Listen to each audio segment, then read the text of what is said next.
80 seat है झारखंड में विधानसभा की, कितने सीटों पर जीत हासिल करेगी? इस बार 50 plus Bharatiya Janata party NDA गठबंधन चुनाव जीतेगी और प्रचंड बहुमत के साथ सरकार। अभी एनडीए के सामने महागठबंधन का कोई भी दिखाई नहीं पड़ेगा। आपको हम पूरे विश्वास के साथ बताना चाहते हैं क्योंकि इस बार का चुनाव का एक अलग फलक होगा और हम प्रचंड बहुमत के साथ भारतीय जनता पार्टी झारखंड में सरकार बनाएगी। रिजर्व सीट की स्थिति क्या देख पा रहे हैं? महागठबंधन का सुफला साफ कोल्हान में भी और संथाल में, बाकी इधर तो है ही नहीं। चलिए, बहुत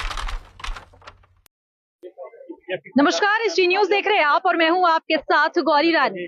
आज झारखंड विधानसभा चुनाव का ऐलान हो चुका है। झारखंड में 2 चरण में चुनाव होंगे। पहले चरण का मतदान 13 नवंबर को होगा, तो वहीं दूसरे चरण का मतदान 20 नवंबर को होगा। इसके साथ ही आपको बता दूं 23 नवंबर को रिजल्ट आएंगे। तो ऐसे में खास बातचीत के लिए हमारे साथ किशुनदास है, बीजेपी के विधायक हैं, इनसे जानते हैं। सर, आज निर्वाचन आयोग ने चुनाव का ऐलान कर दिया है, 2 चरण में चुनाव होंगे, कैसे देख रहे हैं फैसले? सबसे पहले निर्वाचन आयोग को हम बधाई देते हैं, उनका हम स्वागत करते हैं क्योंकि यह 5 वर्षों का सबसे बड़ा त्योहार है और भारतीय जनता पार्टी के सारे कार्यकर्ता नेता वो संघर्ष करने वाले, मेहनत करने वाले लोग हैं और हम सब चुनाव के लिए तैयार हैं, कहीं पर भी दिक्कत नहीं। 81 सीट है झारखंड में विधानसभा की, कितने सीटों पर जीत हासिल करेगी? इस बार 50 plus Bharatiya Janata party NDA गठबंधन चुनाव जीतेगी और प्रचंड बहुमत के साथ सरकार। 2019 की बात करें तो बीजेपी के साथ आजसू ने चुनाव नहीं लड़ा, बीजेपी ने अकेले चुनाव लड़ा, लेकिन इस बार आप लोग साथ चुनाव लड़ रहे हैं। आजसू भी है, जदयू भी है, कितनी मजबूती मिलेगी बीजेपी को? अभी एनडीए के सामने महागठबंधन का कोई भी दिखाई नहीं पड़ेगा।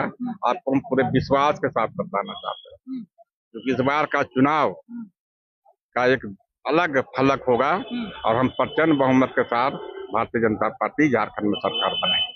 लेकिन इस बार आधी आबादी को ध्यान में रखते हुए चुनाव कराया जा रहा है। जैसे कि अगर मैं बात करूं इंडी गठबंधन की या फिर एनडीए की बात करूं, आप लोगों ने गोगो दीदी योजना लाई है, मुख्यमंत्री हेमंत सोरेन ने मैया योजना लाई, राशि बढ़ा दी गई, 2500 रुपए कर दी गई, आप लोग 2100 देने की बात कर रहे हैं। आधी आबादी को आप लोग सेंटर ऑफ अट्रैक्शन बता रहे हैं। इससे वो नहीं है, उन्होंने 2019 में घोषणा किया था कि हम बेरोजगार जो स्नातक है उनको 5000 और जो स्नातकोत्तर है उनको 7000 बेरोजगारी भत्ता देंगे। उन्होंने आज तक नहीं दिया। चूल्हा खर्च के लिए दीदी लोग को बोला 2500 पर मंथ देंगे, वो नहीं दिया। और जब चुनाव सर पे आया है तो 1000 प्रत्येक महीना, यह महिलाओं का अपमान है और महिलाओं के सम्मान में हमारी पार्टी ने 2100 रुपया प्रत्येक महीना गोगो दीदी योजना के तहत हम लोग देंगे। इससे हेमंत सोरेन घरवा करके तो वो 2500 दे रहे हैं, तो ये सम्मान इसमें कंपटीशन करने की क्या बात है? हमने खुले मन से 2100 दिया, आप हमारा नकल कर रहे हैं।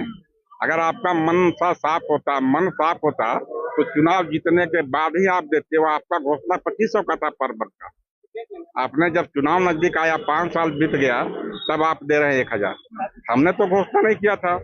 हम आज घोषणा कर रहे हैं कि हर महिला को 2100 पर मंथ देंगे। तो हम डंके की चोट पर कह रहे हैं कि 11 तारीख को उनके खाते में पैसा 2100 जाएगा। सर, आखिरी सवाल लेते हैं। आप रिजर्व सीट से आते हैं और संथाल और कोल्हान में बीजेपी को ज्यादा मेहनत करने की जरूरत है।